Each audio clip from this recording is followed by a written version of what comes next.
कोणालाही कोणावर टीका करणार नाही। मी त्यांनाही शुभेच्छा देईन।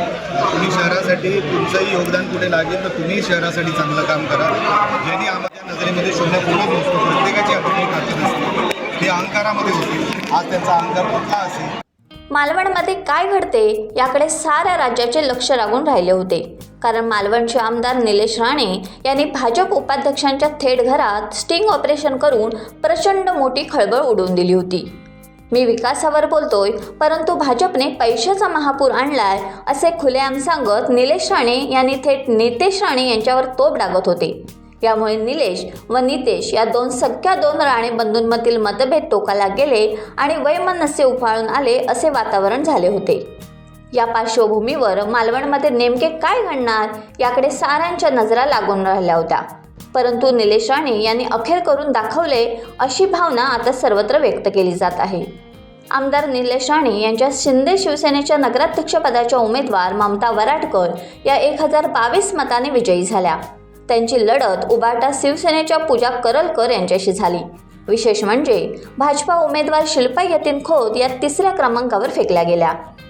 या निवडणुकीत मालवणच्या 20 नगरसेवकांच्या जागांपैकी निलेश राणेच्या शिवसेनेने तब्बल 10 जागांवर विजय संपादन करीत मालवण नगरपालिकेवर आपला भगवा फडकवला।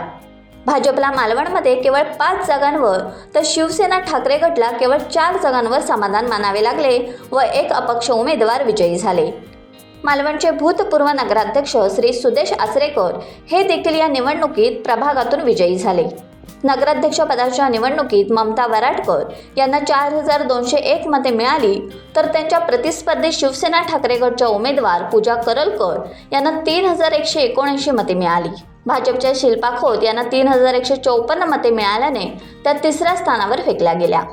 मालवण नगरपालिकेची निवडणूक ही आमदार निलेश राणे यांच्यासाठी फार मोठी प्रतिष्ठेची निवडणूक होती। त्यांनी बलाढ्य भाजपला शिंगावर घेतले होते। भाजपच्या उपजिल्हाध्यक्षांच्या घरी थेट स्टिंग ऑपरेशन करून मोठी रक्कम पकडून दिली होती। त्यामुळे या निवडणुकीत भाजपा जिंकणार की निलेश राणेंची शिवसेना जिंकणार याकडे सर्वांचे लक्ष लागून राहिले होते, परंतु अखेर निलेश राणे यांनी करून दाखवले।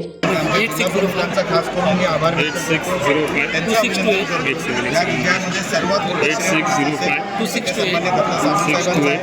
आमच्या प्रत्येक शिवसैनिकांचं पण आहे। मी मनापासून सगळ्यांचे आभार व्यक्त करतो आणि आमच्यावर जबाबदारी आता मोठी आहे। येणाऱ्या काळामध्ये जे काय आम्हाला कारभार करून दाखवायचं आहे, पारदर्शक कारभार आम्हाला लोकांसमोर ठेवायचं आहे, हे सगळे प्रयत्न आम्ही करणार आहोत आणि आमचे मोठ्या प्रमाणात सगळे निवडून आले त्याबद्दल मी मनापासून मालवणकरांचे आभार व्यक्त